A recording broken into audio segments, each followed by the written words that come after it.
Hello guys, mutton खिमासारखा लागणारा मटर खिमा. चला तर बघूया मटर खिमा. सर्वात पहिले 4-5 काजू, 1 चम्मच तीळ मिक्सरमधून बारीक फिरवून घ्यायचे. सोबतच ताजे वाटाणे मिक्सरमधून जाडसर फिरवून घ्यायचे. 1 चम्मच तेल, 1 चम्मच मोहरी, बारीक चिरलेला कांदा, बारीक चिरलेला टोमॅटो, लसण अद्रकची पेस्ट छान परतून घ्यायची. सोबतच पेस्ट टाकायची.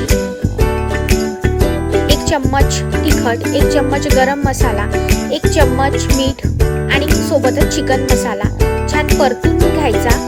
जाडसर मिक्सरमधून काढलेले वाटाणे त्यात टाकायचे. काजू टाकायचे.